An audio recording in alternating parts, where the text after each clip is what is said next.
Ghost in the Magazine. I'm Elle. I'm Jay. This week's movie is very close to my heart personally. We watched this originally during the 31 Days of Horror in October, but Jay and I have endeavored to give it a second look and put a little bit more time into it. So this is Dollman versus Demonic Toys. And I will start this by saying I did the extra credit where I watched Dollman, I watched Demonic Toys, I watched Bad Channels, and I watched Dollman versus Demonic Toys. Why did you do that to yourself? Since all three of those films are recapped in like half a Right? fucking hour of this hour-long film. That's the first thing I noticed after watching the other films. Dollman versus Demonic Toys has very little original footage there. Yeah. They also cocked up the end of Bad Channels. Bunny. Yeah, I read that. Yeah. I found it weird because they mentioned the first two girls that got put in the bottles Mhm. and not the fourth one. Right? Well, I'm not going to get into all of Bad Channels. I will say that Bad Channels was actually the best of all the movies after watching them all. And I did not think that was going to happen going in. I did not think that was going to happen. It's the most softcore, porny film out of all three of them. Okay, so there were ladies in sexy 80s outfits, but nothing more than what you would have seen on Wayne's World or like an episode of Married with Children. That's fair. And I don't think there was much horniness. Wasn't it like an interplanetary dating competition? And No. it wasn't that horny? So it may have been what they were going to do, but the aliens never got to that point. They put them in the tubes and then the DJ stopped them from messing with them. But it all started when they accidentally sucked a guy into one of the tubes and they're like, no, we don't want no sausage in here. And the one big-headed alien beat the shit out of the robot and the robot malfunctioned. And then that's when the DJ was able to get in there. And I think he punctures the big-headed alien. I don't remember. For anyone else listening to this right now, just know you are not the only person in the room who is going, what the fuck is going on right now?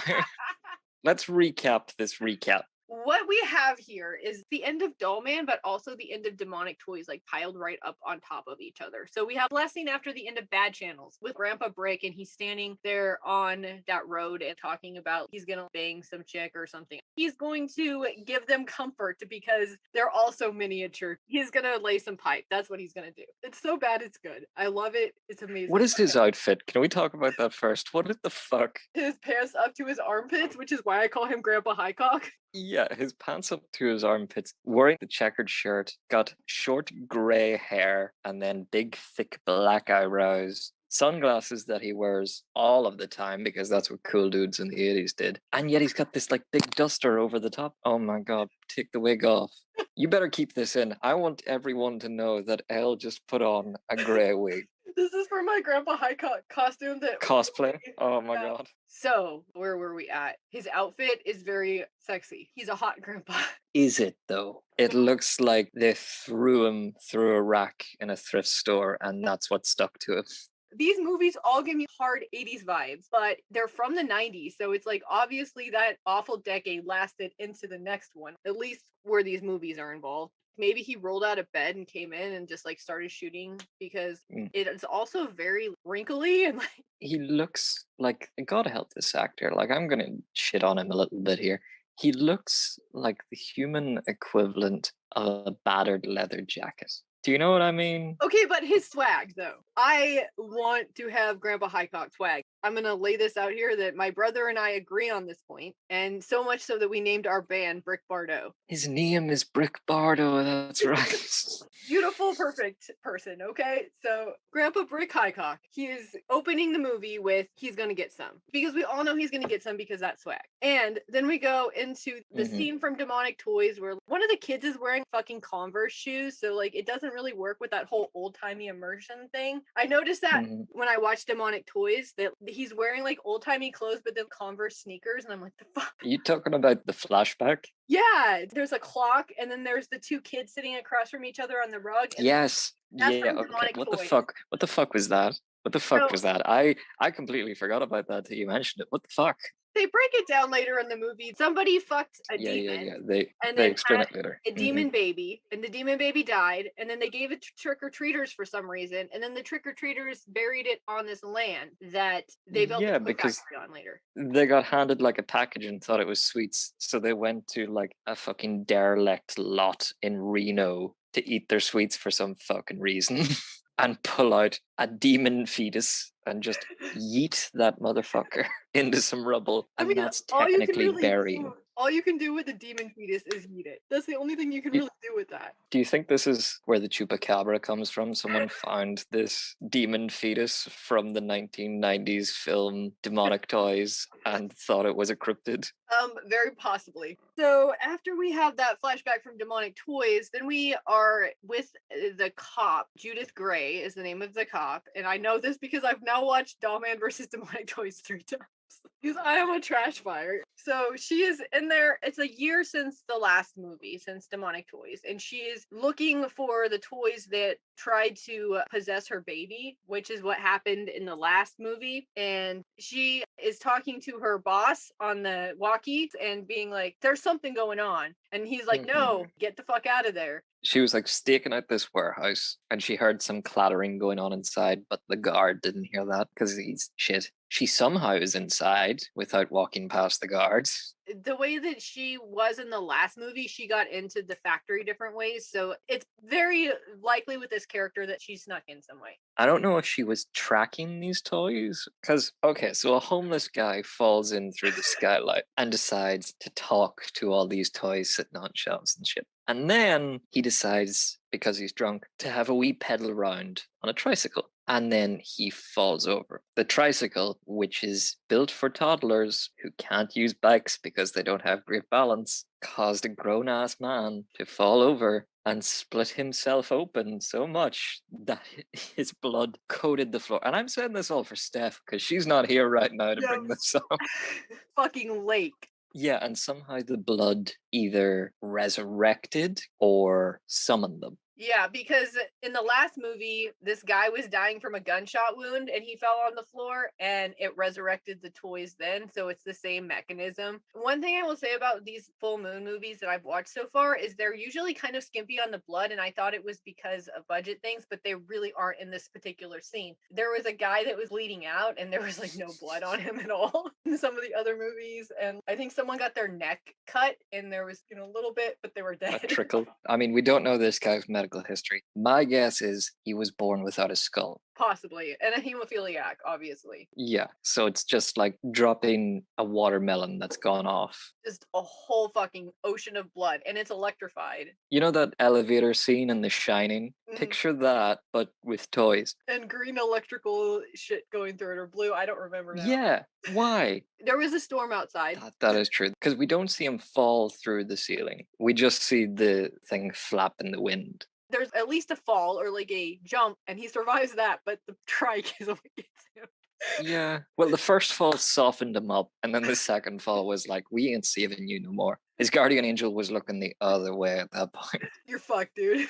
Sorry. Also, he's really pervy to the dolls for some reason. Like, he doesn't pick one up or anything. Like, there's nothing explicit, but he's real creepy towards them. Yeah, he's not a good dude. This man does not deserve this much attention. He doesn't. Let's move on. Okay, after Dirty Santa Claus resurrects the toys, the lady, she shows up, she shoots at one of them, and the shot summons the guard. We see a shot of the security guard first, right? He's sitting at his desk looking at porn, but because it's full moon, it's softcore stuff. It's like he's picked up the Sears lingerie catalog. The creepiest thing about that scene is beside his desk on the wall, there's a toilet roll dispenser. I didn't even notice that. That's amazing. So he's just like jacking into softcore porn all the time. Because you're working in the 90s in a factory that makes toys that were fit for like a 50s horror film Yeah. that no child would ever want. No. His predecessor was a guy who liked chicken. He ate a lot of chicken, and the chicken delivery guy was his best friend, and he would just watch TV all the time. So it's like they have to have the guard do something to distract them, I guess, because that's the only way that the toys could run amok. That distracted security guard, though, I think it was Chopping Mall. There was a security guard that was whacking it to porn. That's just what security guards do, apparently. They're creeps, I guess. Orwell was right. Movies. And this guy, Hmm. he makes a deal with the toys to protect them and be their friend because, They're like, our master can give you anything you want. yeah, I mean, he's bringing them hookers, and then he goes back and like rubs his hand down a porn page, and it's just a girl on a beach lying in like a bathing suit. He's like, "You're gonna be all mine, baby." Before we go on to that, 2 seconds pass between the actual cops leaving and the doll putting its head back round and talking to this dude. In what world would the cop either not have heard or would this guy not have gone, "Holy shit, what the fuck is that?" Alerting the cop to this talking baby in event. well, he's also listening to some 80s cock rock when he's jacking. So obviously, he thinks it's a music video, like Bad Channels, which is just an extended music video. These are weird guys that we're dealing with. I don't think we can intellectualize their action. The baby, he's only one of the dolls that actually talks. See, You they know, you have the creepy clown that goes time clown. or some Yep. shit like that. Which another thing later on in the film, that clown, there's a full solid 2 minutes of that laughter uninterrupted, and it pisses me off. Yes, this baby, right? Maybe oopsie daisy. I'm gonna take a wild stab in the dark and say voiced by Frank Oz, because he sounded like a Skeksis from fucking Dark Crystal. It's a completely different voice in the other movie too. They recast it so it would be more sinister in this one. Apparently, that's what Steph said in the last podcast. She had a big problem with him, and I get it. He wasn't sinister. He was like Gross. just creepy. That's another thing. Why did horror films around this time have to have their bad guy be like the epitome of every bad thing? He was a murderer, he was misogynistic, he was cussing his head off, and Mhm. also a rapist. A foul mouthed baby doll was enough. We didn't have to add the rape aspect into it, which was fucking gross. Okay, so the police, whenever they show up to arrest Judy, they don't find the homeless guy's body because baby oopsie daisy just goes zap, disappears, Eh, blood and all, the whole lake. with an effect straight out of Honey, I Shrunk the Kids. So yeah, Judy gets arrested, and then we swap to Ginger. Ginger is the wrong little shrunk lady because it should be Bunny. So in Bad Channels, the plot is they're getting sucked into these tubes and they're shrunk to be Grandpa Highcock size, which is roughly, 12 inches. So everyone else at the end of Bad Channels, except for Bunny, and so Ginger's sleeping on her countertop and wakes up and it's emo time because I'm a tiny lady and everyone's dick is big. And so what am I to do with myself Jesus anymore? Christ. I know there's bound to be like Tinkerbell porn out there, but I don't want to see it. So anyway, iconic scene of her Iconic scene. sunning herself, a piece of tinfoil. The iconic scene comes when the spider pops up over the top. That is That's right. when Grandpa Highcock swoops in, shoots the spider. It blows up into a bunch of spider guts. And he's like, "You're not dreaming." All that Grandpa Highcock swag that he comes in with, he just totally sweeps her off of her feet. And literally, because by the next scene, they are banging on a pot holder. Don't they do the flashbacks first? Yeah, they do the flashbacks there. He shows up and she's like, "Ah, tell me all about yourself." Yeah. And then you see a scene of Judith going to a news reporter to Mhm. find out where they are because she's like, "These tiny people, they will definitely help me in my quest." I don't understand the connecting thing there because guess Hmm. maybe he had been reporting on Grandpa Highcock being there at that point. But that's like the same day. I don't know. Yeah, he was recording Ginger through the window, like, "Hey, give me an interview." So she must have found out through cop connections that there is this tiny woman who is about doll size that could chase these dolls through the vents and help her out. But then she knows all this shit about Grandpa Highcock when she shows up because she's like, Yeah. "I thought you might still be a cop." A cab includes Grandpa Highcock. Yeah, they have a weird wait, it's not the cop way, like it's they're fucking Jedi or something. Right? Speaking of Jedi, he has this weird hand thing where the center of his hand glows and guns come to it. He definitely was just told, "Put your hand up." They stuck one of those push lights that you stick to the underside of counters that you get at the dollar store. He's like Magneto when he does it, but only for certain guns. This is just a trash fire full of Grandpa Highcock being amazing. In Brick Bardo. Brick Bardo, 12 inches tall, 100 years old, holds every bitch. That's another thing. He's like 100 years old and he's going after Ginger, who has to be like, if she's a nurse just out of medical school, she's like early 20s. And he's like, "You don't have to be alone." Fuckboy face, stroking what would be his beard. And then when Judith comes and is like, "Come help me, Grandpa Highcock. I need you, you tiny cop, to go into the vents and kill these toys that we believe in 100%." This lady just came and started talking to us about these haunted toys. She gets fucking angry. This is my man here. It's like, bitch, you fucked him once and you've known him 5 minutes. Didn't even finish. Judy No, walked in on them.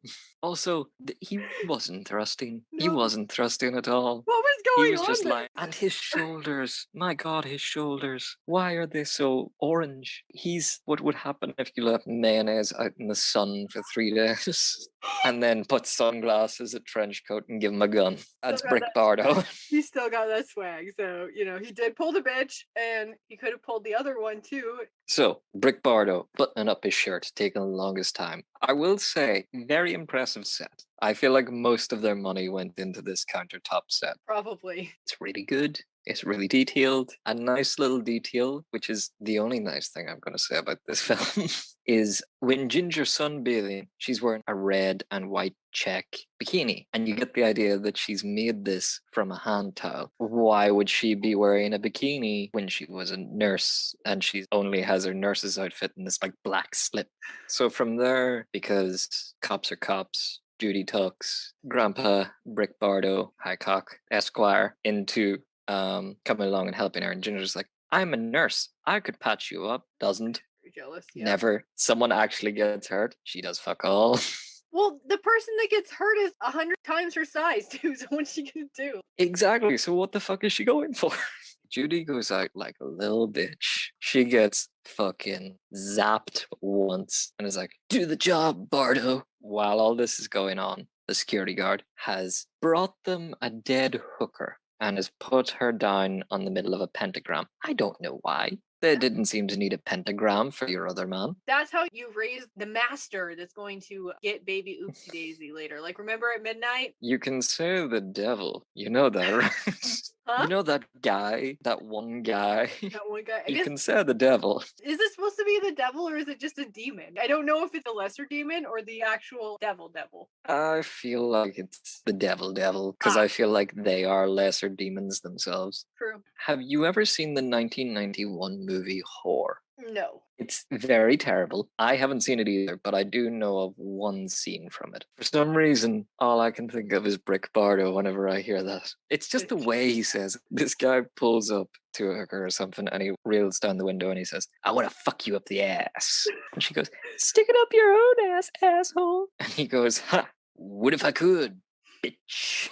So Brick Bardo agrees, goes there. She brings them in a briefcase, which I feel like they do a very good job most of the time, cutting down on having to set the miniature actors beside the large actors. So that all happens. The fucking robot shows up, murks Judith. Her and Bardo have a heart to heart, and Ginger does fuck all. Ginger screams for the next 20 minutes, however long left of this film. It really wraps up quickly. A good 10 minutes of that is Baby Oopsie Daisy explaining the plot of Demonic Toys. There's just honestly not a lot of original like story in this movie because it leans back so hard on the other ones. Don't be going into this film expecting like a long build up. This is a very much, here's the thing that's happening, get your hole here. Mm-hmm. And they get their hole there, and Judy dies. And it's really just to get Bardo interacting with the demonic toys. That's all they wanted. And they thought, how do we do this as quickly as possible? And then they had to have some kind of like gross baby mechanism because the birth thing is what happens in demonic toys too.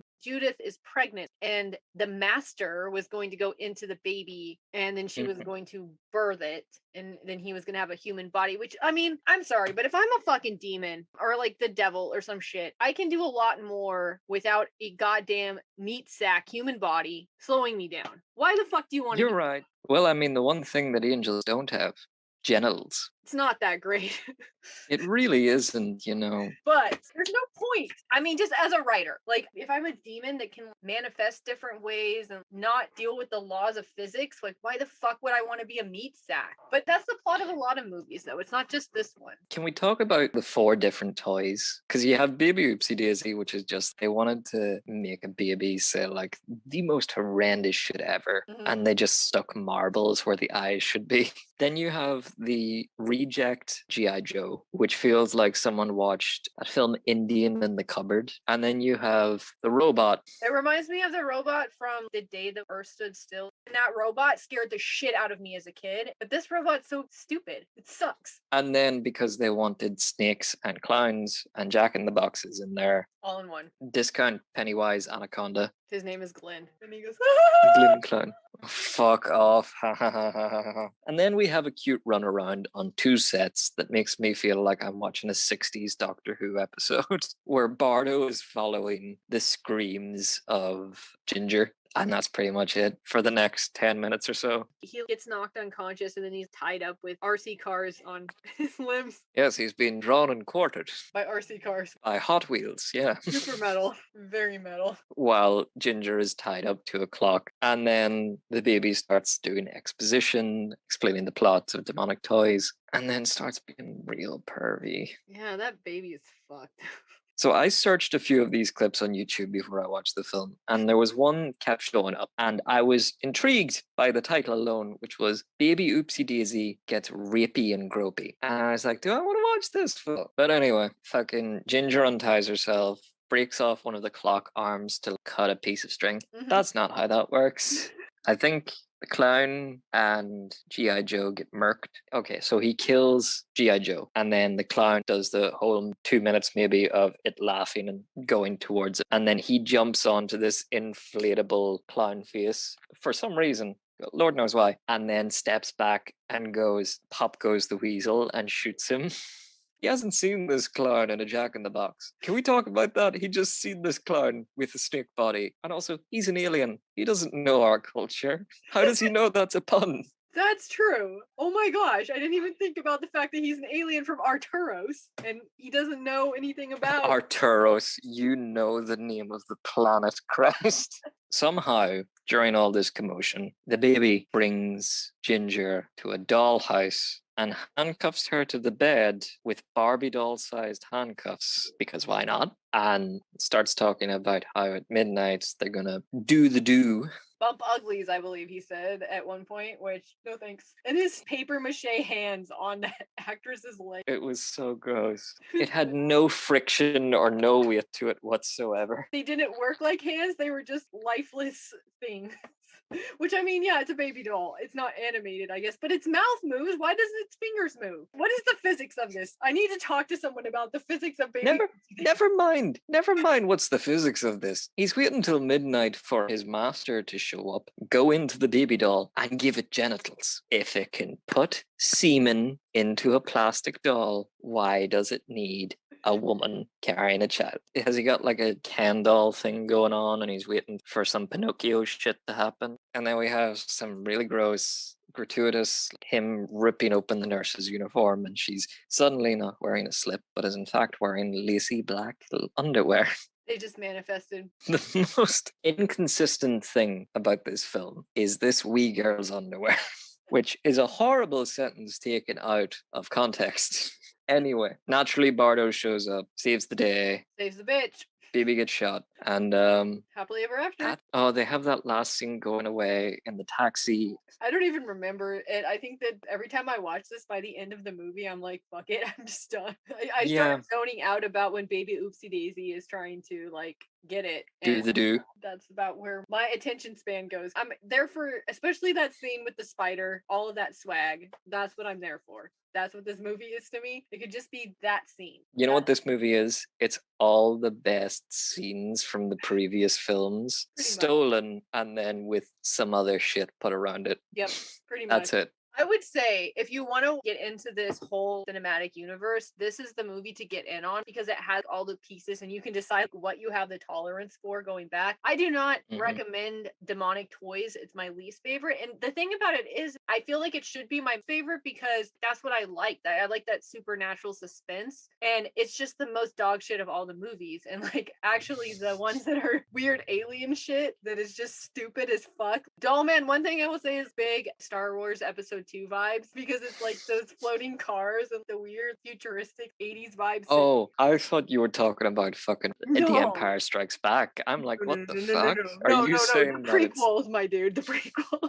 yeah, No, we're not yeah. getting into that. I mean, Brick is a Jedi. I'm just gonna put that out there that Brick Bardo is a Jedi, Brick is a Chad Jedi. the ultimate Chad. But Brick also, ACAB still applies to him, but he's still a Chad. Look at that sweat. Brick sat on the Jedi Council, and that's why Anakin had to kill all those younglings. And you know what? He was right. He was right. He brought balance to the Force. But anyway, how's this episode been? A little part of me wants you to leave this all uncut. Oh God, no. People have said worse. If Jeffree Star can have the career he has, we can do this. I'm not gonna engage with this right now. You're not going to engage with that sentence. I see what you're saying. I don't disagree, but I'm not engaging. Adrian Brody's people could still get in contact with us. So, Elle, if you had to describe this film in one word, what would it be? Because for me, that word is clusterfuck. I think that's a good one. I really do. If I'm just going off of Grandpa B and that whole timeline, it's like awesome, amazing, epic, best film ever. But that's not really one word, but I mean, best film ever. But if we're going off of Baby Oopsie Daisy can go fuck himself and not in a nice way ever. Like derogatory. Go fuck yourself, with his derogatory. with his brand new With his fucking demon dick. woodpecker. Do you Ruin- think it has horns? This is what happens when Steph's not here to rein us back in. Steph, this is your fault. That is Ghost of the Magazine for this week. That was Dollman versus Demonic Toys and everything else. Next week's movie is Queen of the Damned. So we're going to talk about hashtag not my Lestat again. We are bringing that back from the dead. Anyway, if you want to find us on Twitter, our handle is GITM Podcast. If you would like to find me, I am at Nocturnical. And I am at Atlas_Snow. Okay, bye.